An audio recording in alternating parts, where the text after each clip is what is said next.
बच्चों, इससे पहले जो हमारी लास्ट क्लास थी उसके अंदर हमने आवेश क्वांटीकरण के बारे में बात की। आज हम कुछ और छोटे छोटे टॉपिक पढ़ रहे हैं। उनको फिनिश करने के बाद एक तरीके से यूं कहे कि वास्तव में चैप्टर हमारा शुरू होगा, जो होगा कूलॉम का नियम। तो अभी हम कुछ छोटे छोटे टॉपिक्स पढ़ रहे हैं, एक बार उनको पूरा कंप्लीट कर रहे हैं। इनकी भी आगे ज़रूरत पड़ेगी, ये छोटे टॉपिक मिलकर के आगे हमारे दूसरे टॉपिक बनाएंगे, तो इसलिए इनको भी हमें समझना है, अच्छे तरीके से समझना आना है कि इनकी डेफिनेशन अभी जो मैं आज करवा रहा हूँ इतनी काम की तो नहीं है परिभाषाएं, पर टॉपिक समझने जरूरी है आपको, क्योंकि ये टॉपिक जो है आगे हमारे दूसरे जो टॉपिक होंगे उनके अंदर काम आएंगे। ठीक है, नोट्स बनाने हैं आपको, जो लास्ट जो भी क्लास हुई है उनको पहले एक बार याद करना है, फिर आगे वाला लेक्चर देखना है। उसके बिना कोई मतलब का नहीं है। आप अगर एक फिल्म की तरह, मूवी की तरह देख रहे हो, इसको देख लिया फिर उसको भी देख लिया, कोई मतलब नहीं। तो आगे अपन बात कर रहे हैं, आज नया टॉपिक है चालन के आधार पर पदार्थों का वर्गीकरण।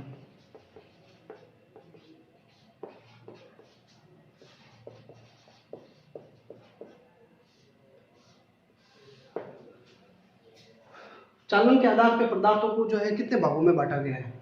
तो चालन के आधार पर या चालकता के आधार पर पदार्थों को 3 भागों में बांटा गया है। सबसे पहले तो पदार्थ जो होते हैं वो होते हैं चालक। ये ऐसे पदार्थ होते हैं जो अपने अंदर से, अपने भीतर से आवेश को प्रवाहित होने देते हैं, यानी ऐसे पदार्थ जिनके भीतर से आप आवेश को प्रवाहित कर सकते हो उनको कहते हैं चालक। जैसे हमारे घर के अंदर जो विद्युत का प्रवाह होता है, विद्युत धारा का प्रवाह होता है, तो जिन तारों के द्वारा होता है वो तार किसके बने होते हैं? चालकों के बने होते हैं। तो चालक क्या होते हैं? वे पदार्थ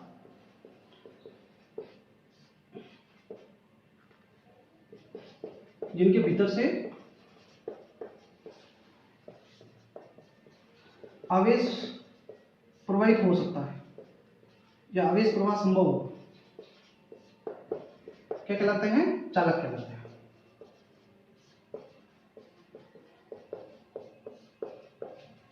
ठीक है, उदाहरण के तौर पे जैसे आपको पता ही है, लोहा है, आयरन है, तांबा है, चांदी है, ये सब चालक पदार्थ है। कोई पदार्थ क्यों चालक होता है, क्या कारण है? तो हम एक पार्ट होगा धारा विद्युत की, उसके अंदर देखेंगे कि क्यों आखिर ये आवेश को अपने अंदर से प्रवाहित होने दे रहा है। तो वो वहां हम आगे बात करेंगे। अभी आपको ये ध्यान रखना है, चालक ऐसे होते हैं जिनके अंदर से आवेश आराम से प्रवाहित हो सकता है। ठीक है, हमारा जो मानव शरीर है वो भी एक चालक है। पृथ्वी जो है, पृथ्वी खुद भी स्वयं भी एक चालक है। दूसरे कुचालक पदार्थ। कुचालक पदार्थ क्या होते हैं? जो अपने अंदर से आवेश को प्रवाहित नहीं होने देते हैं। वे पदार्थ जिनके भीतर से आवेश प्रवाह संभव नहीं है, संभव न हो, क्या कहलाते हैं? कुचालक कहलाते हैं। ठीक है, ऐसे पदार्थों को कुचालक कहते हैं। उदाहरण के तौर पे रबड़ है, प्लास्टिक है, लकड़ी है, जो जल होता है, पानी होता है, शुद्ध पानी तो कुचालक होता है, लेकिन फिर भी जैसे जो सामान्य पानी हम प्रयोग में लेते हैं वो बहुत ही कम चालक होता है, बहुत ही जो कम कह सकते हो आप चालक होता है, लेकिन फिर भी चालकता होती है उसके अंदर। तो ये जो ऐसे पदार्थ होते हैं, रबड़ है, प्लास्टिक है, लकड़ी है, और भी बहुत सारे हैं जिनके अंदर से आवेश का प्रवाह संभव नहीं है, उनको अपन कुचालक पदार्थ कहते हैं। ठीक है, तीसरे एक पदार्थ और होते हैं अर्धचालक। अब अर्धचालक के बारे में अभी हम बात नहीं कर रहे हैं। नाम से पता है अर्धचालक, आधे चालक ही, ना तो पूरे कुचालक है ना चालक है, यानी इनके जो गुण होंगे वो चालक और कुचालकों के मध्यवर्ती होते हैं। इनकी जो चालकता होगी वो चालक से ज्यादा नहीं होगी, कम होगी, लेकिन कुचालकों से ज्यादा होगी। तो मध्यवर्ती गुण होते हैं, इसलिए इनको अर्धचालक कहते हैं। ठीक है, अर्धचालक जो होते हैं ये 0 केल्विन ताप पर पूर्णतया कुचालक होते हैं।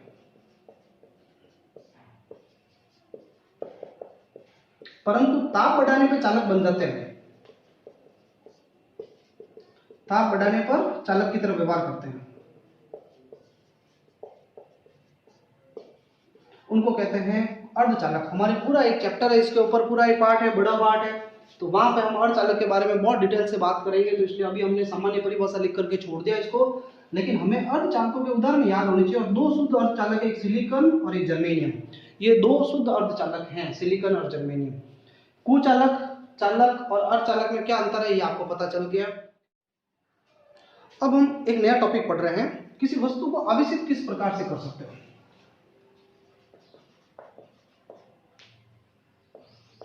आवेशन की विधियां।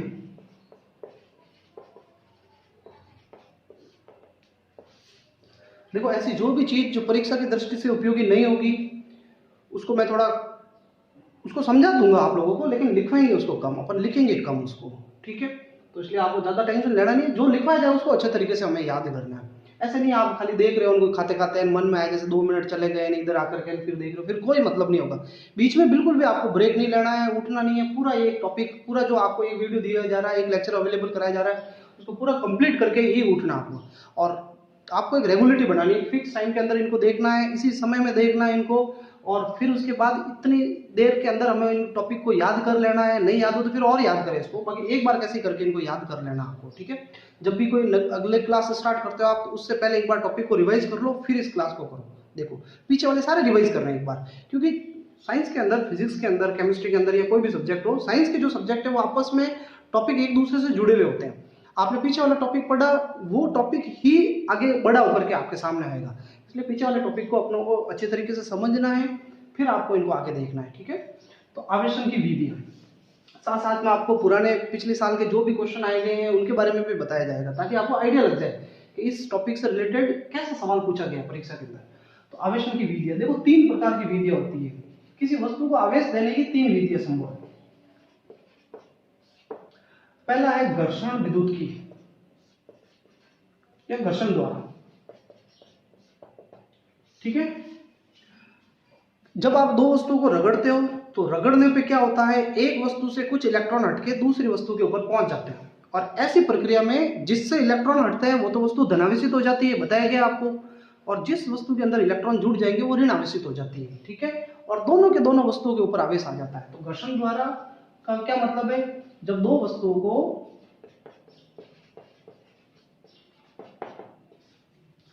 परस्पर रगड़ा जाता है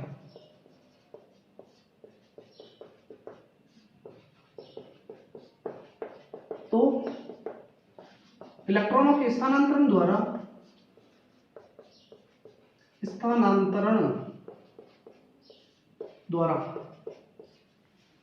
दोनों वस्तुओं पर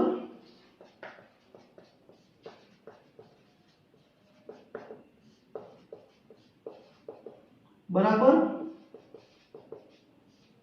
व विपरीत आवेश उत्पन्न हो जाता है।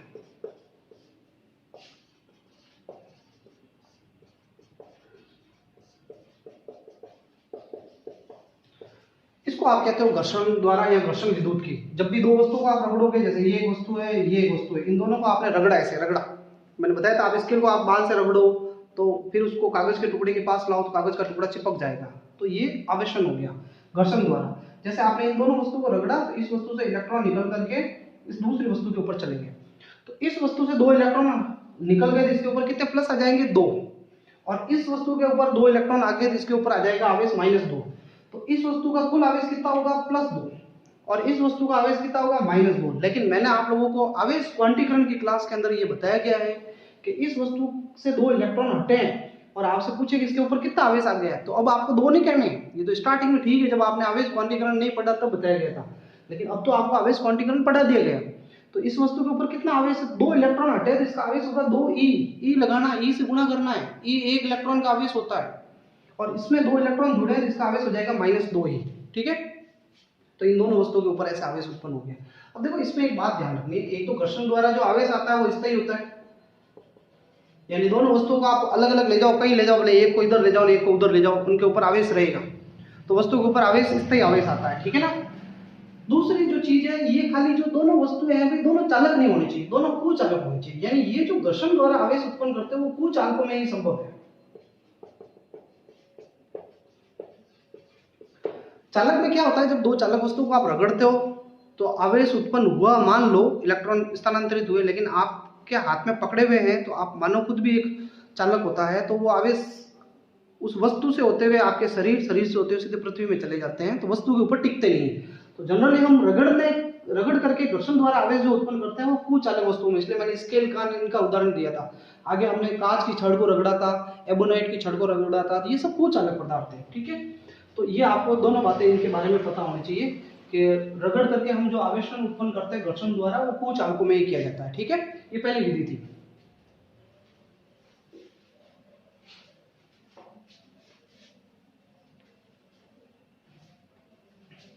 एक और चीज मैं आपको बता देता हूं कि देखो, ये तो हो गया सिद्ध कि भाई जब दो वस्तुओं को रगड़ते हो तो उनके ऊपर आवेश उत्पन्न होता है, और आवेश उत्पन्न हो गया और आवेश की वजह से अब ये दोनों वस्तुएं एक दूसरे को आकर्षित करेगी।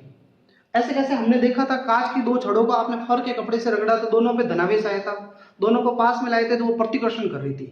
तो रगड़ने से आवेश उत्पन्न होता है और फिर वो एक दूसरे को आकर्षण या प्रतिकर्षण करती है। और रगड़ करके जब आप आवेश उत्पन्न करते हो तो इससे जो बल लगता है वो विद्युत बल होता है। कौन सा बल होता है? विद्युत बल।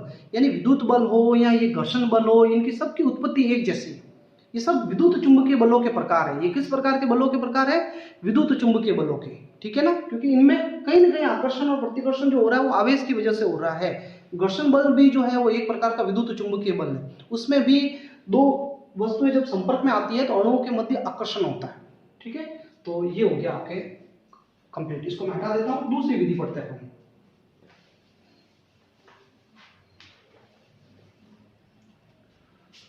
दूसरा, किसी वस्तु को आवेश देने का जो तरीका है वो है चालन द्वारा। इस विधि में दो वस्तुएं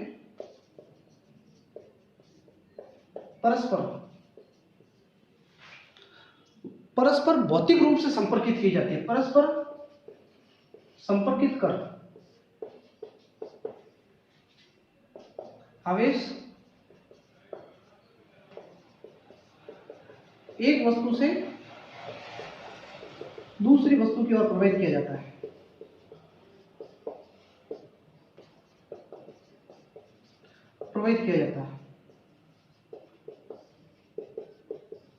ठीक है, दो वस्तुओं को संपर्क में लाते हैं अपन। अब इसमें एक वस्तु आवेशित होनी चाहिए, दोनों भी हो सकती है, पर एक वस्तु तो कम से कम आवेशित हो। जैसे ये एक वस्तु है और एक दूसरी वस्तु है, इसके ऊपर मान लो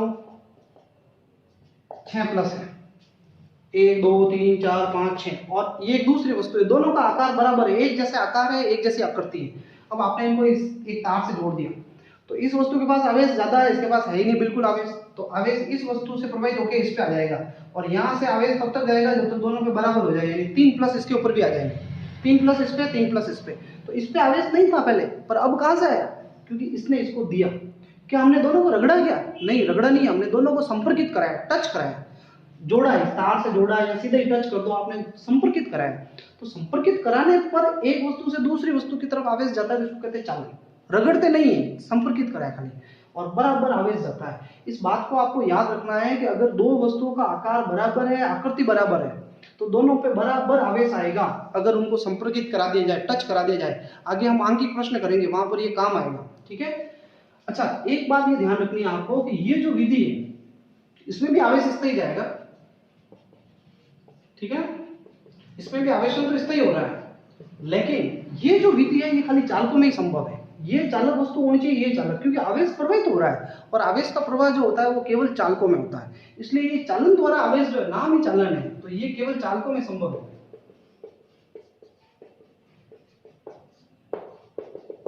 कुछ चालकों में ये संभव नहीं है। ठीक है, ये आपको ध्यान रखना है चालन द्वारा। अब एक तीसरी विधि पढ़ रहे हैं अपन, जो कि बहुत इंपॉर्टेंट विधि है।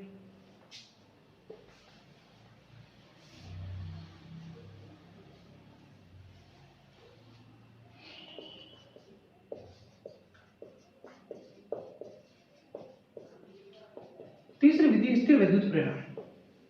स्थिर वैद्युत प्रेरण क्या होता है? देखो, इसकी पहले परिभाषा लिख लेते हैं। जब एक आवेशित वस्तु को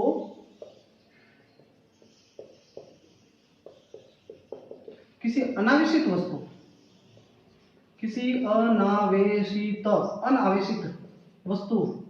के समीप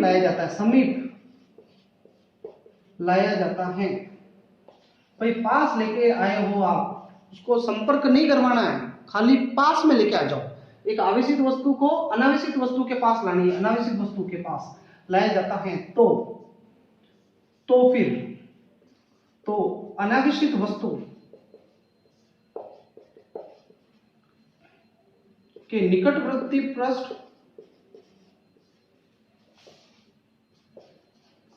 पर विपरीत प्रकृति व दूरवर्ती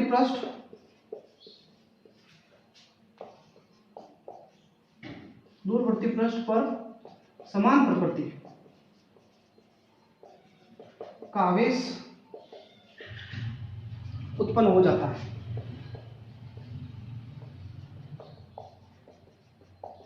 जिनके परिमाण बराबर होते हैं। परिमाण क्या होते हैं?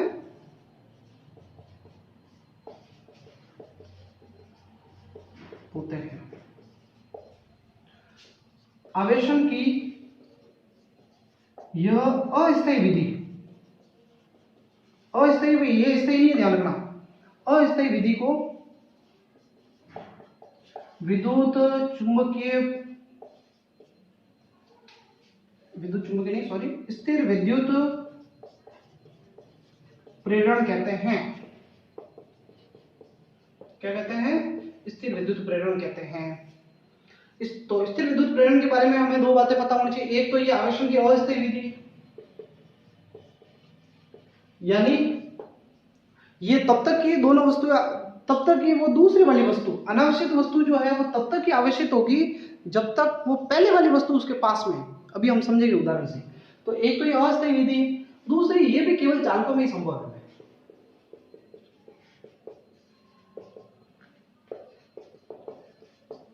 संभव। तो अब अपन इसको डिटेल से समझ रहे हैं। ये स्थिर विद्युत प्रेरण क्या होता है, कैसे काम करता है, इसको आप देखना है उदाहरण से। जैसे ये कोई चालक गोला है, ये एक गोलीय चालक है, इसको एक स्टैंड है भाई, ये कुचालक स्टैंड है। ये जो मैंने नीचे स्टैंड बनाया ना, ये कैसा स्टैंड है? कुचालक। और ये ऊपर वाला जो गोला है ये चालक है, ये चालक है। इसको कुचालक के ऊपर क्यों रखा? क्योंकि इसको अगर मैं आवेश दूंगा चालक को और सीधा अगर ये पृथ्वी से जुड़ गया, तो अभी मैंने बताया पृथ्वी खुद चालक है, तो इसका पूरा आवेश जो है कौन ले लेगी? पृथ्वी। तो इसलिए मैंने इसको एक स्टैंड के ऊपर खड़ा कर दिया ताकि इसका आवेश कहीं नीचे नहीं चला जाए। ठीक है। अब आप है ना, एक दूसरी छड़ है, ये एक छड़ है और इस छड़ के ऊपर धनावेश है। कौन सा आवेश है? धनावेश है। ये धनावेशी छड़ इस अनावेशित चालक, ये अनावेशित चालक है, इसके ऊपर चालक के ऊपर आवेश नहीं है और इसके ऊपर आवेश है। ये आवेशित वस्तु है, पास में लेके आए, समीप लेके आए हम इसको। जैसे इसको पास में लेके आए तो इस वस्तु के इस वाले पास वाले पृष्ठ पर, निकटवर्ती पृष्ठ पर, ये निकटवर्ती जो पृष्ठ है ना, निकटवर्ती, इस पृष्ठ के ऊपर तो विपरीत आवेश आएगा, माइनस का। इसका ये प्लस वाली छड़ लाए तो इसके ऊपर कौन सा आवेश आएगा? माइनस। और पीछे वाले पृष्ठ के ऊपर जो आवेश आएगा वो धनावेश आएगा, प्लस वाला आवेश आएगा। ठीक है, ये आपको ध्यान रखना है। देखो, बिना मैंने इसको ना तो इसको इसके साथ रगड़ा, ना मैंने इसको इसके साथ टच कराया, मैंने खाली इसको पास में ला करके रख दिया। पास में ला के रखा तो इसके ऊपर आवेश उत्पन्न हो गया, इधर माइनस हुआ और इधर प्लस आवेश उत्पन्न हो गया। इसके ऊपर धनावेश है तो इधर निकट वाले पे तो आएगा माइनस, और इसके ऊपर धनावेश है तो दूर वाले पृष्ठ के ऊपर आएगा प्लस आवेश। ठीक है, तो ये जो विधि है इसको कहते हैं अपन विद्युत चुंबकीय प्रेरण। अगर आप इस छड़ को हटा देते हो, इसको दूर लेकर चले गए, तो ये प्लस और ये माइनस आपस में मिल जाएंगे, जुड़ जाएंगे और कैंसिल हो जाएंगे। वापस ये वस्तु पूरी पूरी अनावेशित हो जाएगी, पूरा पूरा इसका आवेश खत्म, वापस पहले जैसे ये अनावेशित हो जाएगी। ठीक है, पहली बात तो ये थी कि ये अस्थायी विधि है। दूसरी एक बात और कि भाई यहाँ पे जितना आवेश होगा उतना उतना आवेश इसके ऊपर होगा। यानी अगर इसके इस जगह पे मान लो 1 2 3 4 5 माइनस है, तो इधर भी 5 प्लस होंगे, बराबर होंगे। क्यों हो गया बराबर आवेश? इधर -5 है, इधर +5 है। क्यों हो गया ऐसा भाई? क्योंकि देखो, पहले इसके ऊपर कोई आवेश ही नहीं था। इस वस्तु का प्रारंभ में आवेश था 0, प्रारंभिक आवेश कितना था? 0 था ना, कोई आवेश ही नहीं था इस वस्तु के ऊपर। तो अब इसको पास में लेकर आए तो अभी भी लाने पे आवेश संरक्षण का नियम कहता है कि आवेश बदल नहीं सकता है, आवेश तो जितना है उतना ही रहेगा। तो इसके ऊपर तो आवेश पहले से है, कहीं से लेके आए आप, इसका आवेश तो पहले से है, लेकिन इसका आवेश तो 0 था ना, तो आवेश अभी भी इसका 0 होना चाहिए। तो कैसे 0 होगा? तो आप जब इसको पास लेकर आए तो यहाँ पे माइनस उत्पन्न हो गया, तो ये ऋणावेश उत्पन्न हो गया। इस ऋणावेश को कैंसिल करने के लिए पीछे की तरफ कौन सा आवेश आया है? धनावेश आया है। ठीक है ना, प्लस का आवेश आया है पीछे की तरफ, ताकि इस माइनस को कैंसिल कर सके। तो अब अंतिम आवेश कितना है? अंतिम आवेश अभी भी शून्य है, जीरो ही अंतिम आवेश। तो प्रारंभिक आवेश शून्य था, इसका अंतिम आवेश शून्य था। इसलिए याद रखना, विद्युत चुंबकीय प्रेरण की घटना में जो दोनों तरफ आवेश उत्पन्न होता है, ये इसका परिमाण बराबर होता है, परंतु प्रकृति विपरीत होती है। एक माइनस होगा, एक प्लस होगा। और इसका मतलब है विद्युत चुंबकीय प्रेरण की घटना में भी आवेश संरक्षित रहता है, आवेश संरक्षण के नियम का पालन होता है। ठीक है, अब अपन इसके और भी देखो कॉन्सेप्ट बात कर रहे हैं। अच्छा, अगर मुझे यूं बताओ कि ये जो छड़ है,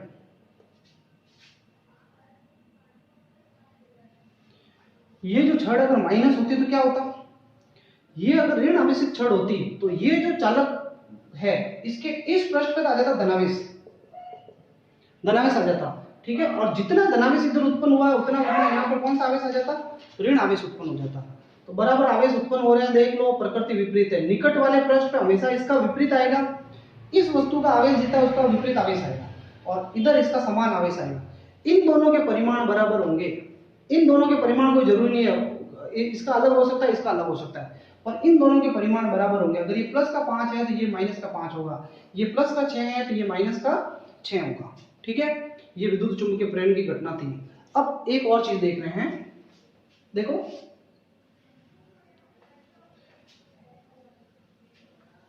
आप इस छड़ को लेकर के आगे चलो, माइनस वाली छड़ है, यहाँ पे कौन सा आवेश आ गया? धनावेश आ गया, और यहाँ पर कौन सा आ गया?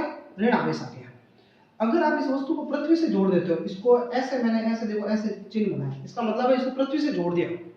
अब इस चालक को आपने पृथ्वी से जोड़ दिया और इधर वाले पृष्ठ को आपने पृथ्वी से जोड़ा है। जैसे पृथ्वी से जोड़ोगे तो इसका जो जितना भी आवेश है, माइनस वाला आवेश, ये पृथ्वी में चला जाएगा। पृथ्वी की खासियत यह है, पृथ्वी एक चालक है, जिसको धनावेश देते हो तो भी ले लेती है, ऋणावेश देते हो तो भी ले लेती है। पृथ्वी पृथ्वी को कोई भी आवेश दो, धनावेश दो तो भी ले लेगी, ऋणावेश दोगे तो भी ले लेगी। ठीक है ना, तो ये पूरा प्लस आवेश इसका पृथ्वी में चला जाएगा। अच्छा, अगर ये धनावेशित छड़ होती तो मैंने आपको बताया अभी थोड़ी देर पहले, इधर कौन सा आवेश आता? माइनस, और इधर कौन सा आवेश आता? प्लस। जैसे इसको इधर से ये वाला पृष्ठ पृथ्वी से जुड़ा हुआ है, तो पृथ्वी से जुड़ा हुआ है तो इसका ये पूरा प्लस कहाँ चला जाएगा? पृथ्वी में चला जाएगा।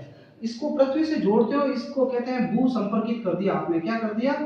भू संपर्कित। तो जब भी किसी वस्तु को भू संपर्कित कर देते हो तो उसका आवेश पूरा पृथ्वी में चला जाता है। ठीक है, तो भू संपर्कित क्या होता है उसको समझते हैं अपन। ये विद्युत चुंबकीय प्रेरण मेरे ख्याल से आप लोगों को समझ में आ गया होगा। भू संपर्कित के बारे में पढ़ लेते हैं। भू संपर्कित क्या होता है? जब किसी वस्तु को, जब किसी चालक वस्तु को पृथ्वी से संपर्कित किया जाता है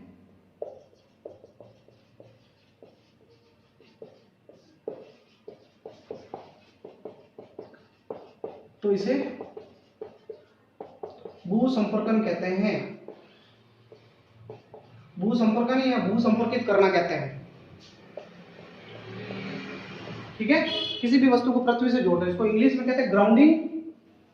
ग्राउंड से जोड़ दिया, ग्राउंडिंग, या इसको अर्थिंग भी कह सकते हो, अर्थिंग, भू संपर्कित करना कहते हैं इसको। ठीक है, जैसे उदाहरण के तौर पे मान लो ये एक प्लेट है, चालक प्लेट है, और एक छड़ है, इसके ऊपर ये धनावेश है।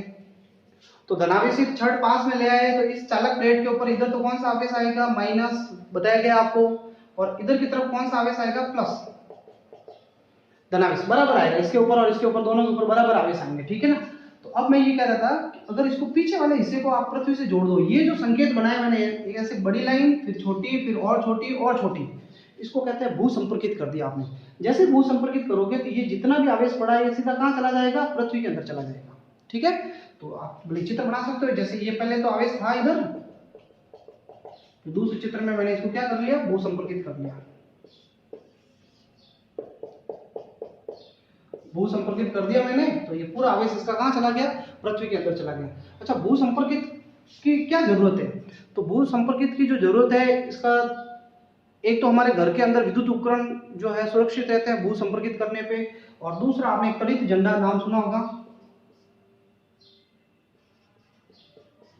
तड़ित झंडा या तड़ित झंझा। ठीक है, क्या होता है, जैसे बड़ी बड़ी बिल्डिंग होती है, इसको हटा देता हूं मैं, जैसे कोई बड़ी बिल्डिंग है, ठीक है, एक बड़ी बिल्डिंग है, तो बड़ी बिल्डिंग के ऊपर क्या होता है, एक छोटा सा एक तार जो लगाया जाता है, एंटीना टाइप एक तार लगाया जाता है, और सीधा वो तार पृथ्वी के अंदर गया हुआ होता है, पृथ्वी के अंदर गया हुआ होता है। तो उस तार को पृथ्वी के अंदर दबा दिया जाता है, लेकिन इस बिल्डिंग के ऊपर वाले हिस्से से ये ऐसे खुला जुड़ा हुआ होता है और इस तरीके से होता है ये तार। अब क्या होता है कि जब कभी तूफान आता है या बहुत ज्यादा बिजली जब चमकती है, तो उस समय क्या होता है, जब बिजली चमकती है तब बहुत सारा आवेश जो है एक साथ पृथ्वी के ऊपर गिरता है।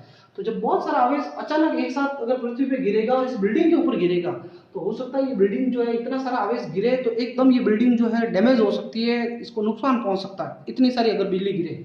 तो होता क्या है कि जितना आवेश एक साथ जब गिरता है तो आवेश सीधा इस चालक के ऊपर गिर जाता है। आवेश हमेशा सबसे पहले चालक के ऊपर जाके गिरता है, तो इस चालक के ऊपर पूरा पूरा आवेश जाकर के इस बिल्डिंग के ऊपर नहीं गिर के इस चालक के ऊपर गिर जाता है। तो जब पूरा आवेश इस चालक के ऊपर गिरेगा, इस चालक एंटीना के ऊपर गिरेगा, तो यहाँ से आवेश सीधा प्रवाहित होकर के कहाँ चला जाएगा, पृथ्वी में। और पृथ्वी तो भाई अनंत धारिता की होती है, अनंत आवेश दे सकते हो इसको, चाहे जितना आवेश देते रहो पृथ्वी में आवेश आराम से चला जाता है। तो इस बिल्डिंग को कोई नुकसान भी नहीं पहुंचा और पूरा पूरा आवेश इसके द्वारा जो है वो पृथ्वी में चला गया।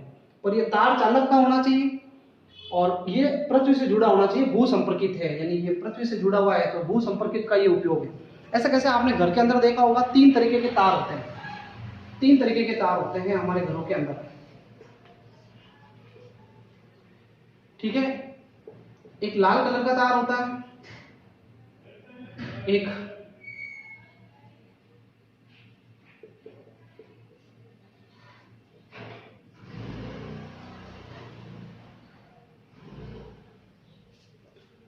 आपने देखा होगा हमारे घरों के अंदर जो लाइट होती है, लाइट फिटिंग होती है, उसमें 3 तरीके के तार होते हैं, ठीक है ना। 3 तरीके के तार में एक जो तार होता है उसको लाइव वायर कहते हैं, लाल कलर का होता है। दूसरा जो होता है वो ब्लैक कलर का तार होगा, और वो जो दूसरा वाला तार होगा उसको न्यूट्रल वायर कहते हैं, न्यूट्रल उदासीन तार होता है, ठीक है। वो 2 तार तो विद्युत प्रवाह के लिए काम आते हैं। और एक जो तीसरा तार होता है हरे कलर का, वो जो तीसरा तार है, वो तीसरा तार होता है अर्थिंग वाला वायर होता है, जिसमें भी 3 पिन वाले स्विच होते हैं, या जहां पर भी ये तीसरा जो तार दिखेगा आपको हरे कलर का, ये अर्थिंग वाला वायर होता है। इसको ये सीधा भू संपर्कित होता है घर के अंदर। लास्ट के अंदर जो घर के अंदर जो विद्युत कनेक्शन किया जाता है, उसमें एक जगह पे प्लेट को डाल करके पृथ्वी के अंदर दबा दिया जाता है, गड्ढा खोद करके, और फिर सारे जो विद्युत कनेक्शन उसी से दिए जाते हैं। तो वो तीसरा जो तार होता है वो अर्थिंग वाला होता है। तो जब कोई विद्युत उपकरण के अंदर अचानक मान लो घर के अंदर बहुत ज्यादा सप्लाई आ जाए, या ऐसा हो जाए कि कोई विद्युत उपकरण है बहुत ज्यादा अगर लोड आ गया हो, तो ऐसे केस के अंदर क्या होता है, अतिरिक्त आवेश की जो मात्रा होती है वो पृथ्वी के अंदर चली जाती है, ठीक है। अब देखिए आप, स्थिर विद्युत प्रेरण द्वारा हम किसी वस्तु को अगर चाहे जैसा आवेश दे सकते हैं, उसको धनावेश भी दे सकते हैं, ऋणावेश भी दे सकते हैं। कुछ उदाहरण बता रहा हूं मैं, ये आपको खाली डायग्राम बना देने हैं, व्याख्या आप चाहो तो खुद अपने स्तर पर लिख सकते हो, बाकी एक की मैं थोड़ी सी शॉर्ट में व्याख्या लिखा दूंगा आपको, ठीक है। सबसे पहला स्टेप फर्स्ट, जैसे मान लो कोई चालक गोला है, ठीक है ना, चालक को ऋणावेशित करना।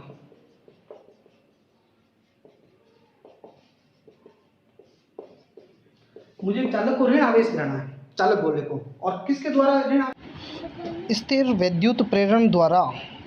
स्थिर विद्युत प्रेरण, इसको इंग्लिश में कहते हैं electrostatic induction, ESI, electrostatic induction. तो जैसे ये एक वस्तु है, वो चालक स्टैंड पे इसको खड़ा किया है, एक छड़ है, मुझे इसको ऋणावेश देना है, तो मैं ये क्या करता हूं, एक ऋण आवेशित छड़ पास में लेके आ गया, अब सॉरी धनावेशित छड़ में लेकर के आ गया, मैं ये धनावेशित छड़ पास में लेकर के आ गया, तो यहां पर क्या होगा, यहां पे तो कौन सा आवेश उत्पन्न होगा, माइनस, और यहां पर कौन सा आवेश उत्पन्न होगा, प्लस, बराबर होगा भाई, ठीक है। इधर माइनस आवेश उत्पन्न हो गया, इधर प्लस आवेश उत्पन्न हो गया, ठीक है ना। जब धनावेशित छड़ को समीप लाया जाता है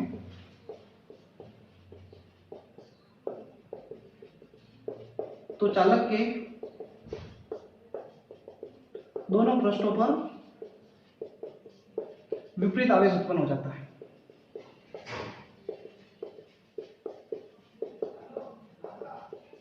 आगे विपरीत आवेश। अब दूसरे स्टेप में आपको क्या करना है, इसको छड़ को हटाना नहीं है आपको, इसको जो प्लस वाला सिरा है इसको भू संपर्कित कर दो, हमें ऋणावेश देना है तो ये धनावेश हटाना है, ठीक है ना। तो अब ये धनावेशित हिस्से को भू संपर्कित कर दिया जाए,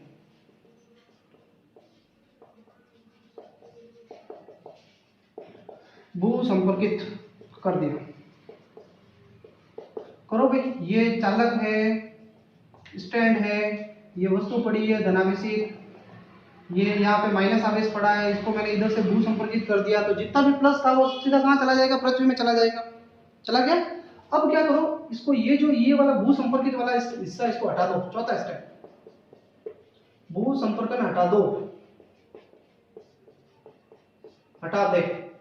तो हटा दोगे तो फिर क्या होगा, ये प्लस आवेशित छड़ है, ये चालक है, इधर माइनस आवेश पड़ा है। भाई बहुत सिंपल सी चीज है, स्टेप बाय स्टेप बता रहा हूँ। पहले छड़ लाई तो इधर माइनस, इधर प्लस आ गया, प्लस वाले सिरे को हटा दिया मैंने भू संपर्कित करके। अब भू संपर्कित को भी हटा दिया मैंने, हटा दिया भू संपर्कित को। अगर आपने इस छड़ को पहले हटा दिया या इधर से इस छड़ को पहले हटा दिया तो ये माइनस और प्लस मिलके कैंसिल हो जाएंगे, वापस वस्तु पहले जैसी हो जाएगी। इसलिए इस छड़ को यही पड़े रहने देना है, ये पड़ी हुई भू संपर्कित हटा दिया मैंने। अब लास्ट में, अब ये लास्ट में इस छड़ को भी हटा दो। अब छड़ को हटा दें, अब आवेशित छड़ हटा दें। तो जैसे इस छड़ को हटाओगे तो ये जो माइनस जो इधर खींचा हुआ था, ये माइनस इधर कोने में क्यों इकट्ठा हुआ है, ये इधर इधर ही क्यों इकट्ठा है, क्योंकि इसको इसने पकड़ के रखा है। ये प्लस इस माइनस को खींच के रख रहा है। तो अगर मैं इसको इस छड़ को हटा दूंगा तो क्या होगा, तो अब इसको जैसे हटा दोगे तो इसको पकड़ने वाला कोई नहीं इधर, तो ये जो पूरा माइनस है इसके अंदर फैल जाएगा, यहाँ पे पूरा फैल गया माइनस। तो ये जो चालक है वो कैसा आवेशित हो गया, ऋण आवेशित। अगर इसको धनावेशित करना हो तो कैसे करोगे, देख लो वापस एक बार। मान लो अब आप उसको धनावेशित करना है गोले को, तो ऋण आवेशित छड़ लेके आओ। जैसे ऋण आवेशित छड़ लाओगे तो यहाँ पे आ जाएगा प्लस आवेश, और यहाँ पे कौन सा आवेश आ जाएगा, माइनस। अब इसको भू संपर्कित कर दो आप। जैसे भू संपर्कित करोगे तो ये पूरा माइनस कहाँ चला जाएगा, पृथ्वी में। और जैसे पृथ्वी में चला जाएगा, अब इसको भू संपर्कित को हटा दो। फिर भू संपर्कित को हटाओगे, फिर अब इसके बाद इसको भी हटा दो। तो जैसे इसको हटाओगे तो ये पूरा जो है प्लस इसके अंदर फैल जाएगा और ये चालक कैसा आवेशित हो जाएगा, धनावेशित। ठीक है। चलो अब एक अगला और एग्जांपल देखते हैं। ये दो चालक है, ठीक है, मेरे पास दो चालक है। इस बार दोनों चालकों को मेरे को ऋण आवेश देना है, तो कैसे देंगे देखना। ये छड़ है, धन आवेशित छड़ है, और ये दो चालक है, दोनों एक दूसरे के पास पास रखे हैं।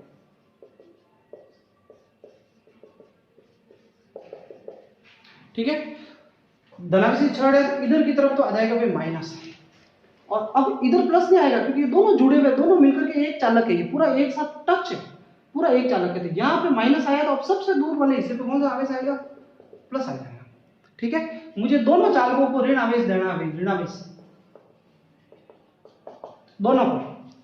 अब मैं क्या करूंगा, अब इसको जो ये प्लस वाला हिस्सा है, भाई चित्र आप आगे से आगे वापस बनाते रहना। ये लो मैं बना देता हूँ, ये प्लस है,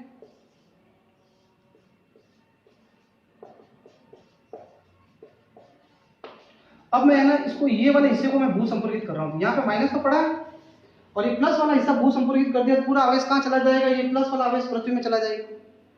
फिर इसके बाद अगला स्टेप क्या करोगे आप, ये हटा दोगे, इसको हटा दोगे। तीसरा स्टेप खुद लिखना, ये पहला स्टेप है, फिर ये दूसरा स्टेप था जिसके अंदर ये भू संपर्कित था, फिर तीसरा स्टेप लिखना है जिसके अंदर ये भू संपर्कित हट जाएगा, फिर चौथा स्टेप लिखना है जिसके अंदर क्या करना है, चौथा स्टेप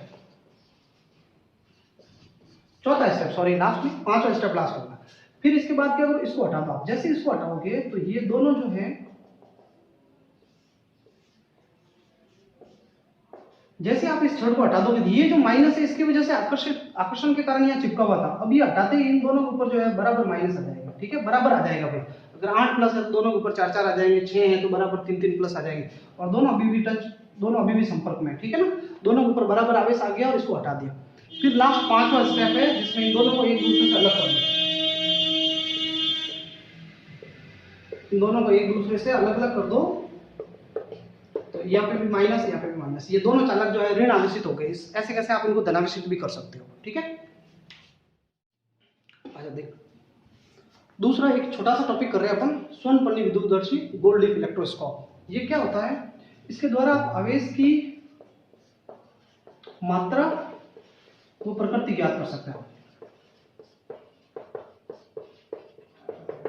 कैसे इसकी सहायता से आप आवेश की मात्रा और प्रकृति ज्ञात कर सकते हो। देखो, एक ऐसे कांच का फ्लास्क टाइप फ्लास्क होता है या बॉक्स होता है, यहाँ से ये पैक होता है, इसके अंदर एक एल्यूमिनियम की छड़ होती है और यहाँ पे एक सोने की पन्नी लगी होती है। ठीक है, और यहाँ एक छोटी सी धातु की गेंद लगी होती है। ये धातु की गेंद है, ठीक है। यहाँ पर एक धातु की गेंद लगी हुई है, ये एल्यूमिनियम की छड़ है, और ये जो नीचे वाला जो हिस्सा है ये सोने की पन्नी है, स्वर्ण पन्नी, ठीक है। ये ऐसे है, देख लीजिए आप, ये ऐसे एक पेपर है, जैसे इसको मैंने मोड़ दिया है, इस पेपर का एक हिस्सा और एक दूसरा हिस्सा, ये सोने की पन्नी, एक पन्नी इधर है, एक पन्नी इधर है, ठीक है ना, ऐसे। और इसको यहाँ पे इस एल्यूमिनियम की छड़ से यहाँ पे जोड़ दिया इसको।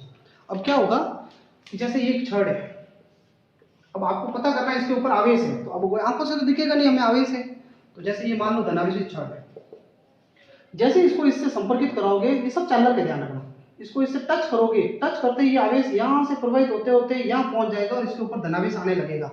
इस पत्ती के दोनों तरफ धनावेश आएगा, आगे से आता जा रहा है धनावेश, जैसे जैसे आवेश आएगा तो ये पत्ती जो है धीरे धीरे प्रतिकर्षण बढ़ेगा, दोनों तरफ समान आवेश आएगा, और आता जा रहा है प्लस, तो धीरे धीरे पत्ती के दोनों तरफ प्रतिकर्षण बढ़ेगा, समान आवेश आएगा। ये पत्ती है, इसके इधर भी धनावेश और इधर भी धनावेश, प्रतिकर्षण बढ़ेगा बढ़ेगा तो ये दूर हटेगी। जैसे ये दूर हटे तो आप समझ जाना कि ये वस्तु जो है आवेशित है। अगर ये वस्तु उदासीन है, तो उदासीन है तो इसके ऊपर कोई आवेश ही नहीं है, तो यहाँ से कोई आवेश आगे आएगा ही नहीं, तो आएगा ही नहीं आवेश, तो फिर ये पत्ती वहीं की वहीं रहेगी। तो जैसे पत्ती में प्रतिकर्षण हो बढ़े ये, तो समझ जाना आवेशित है। कुछ भी नहीं हो हलचल इसके अंदर, तो समझ जाना उदासीन है, ठीक है। जितना ज्यादा ये प्रतिकर्षित होगी, आपके यहाँ स्केल बनी हुई होगी, उससे आप पता कर लोगे कितना आवेश आया हुआ है, ठीक है।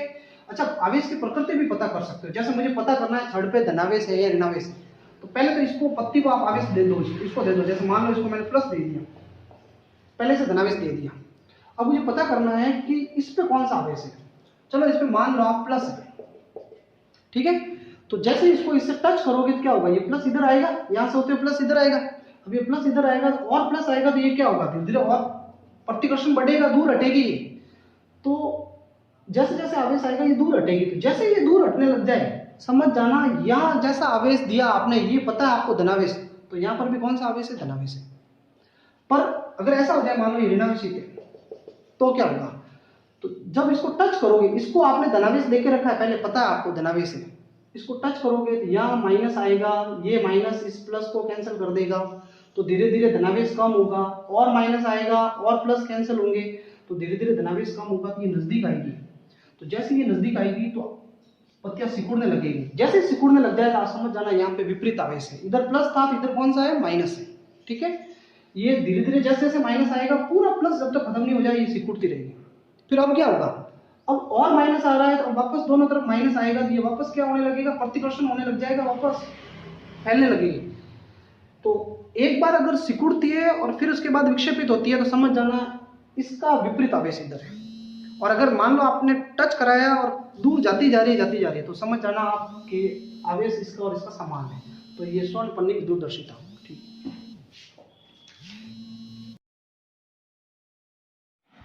जैसे उदाहरण के तौर पर आपको इस कमरे के अंदर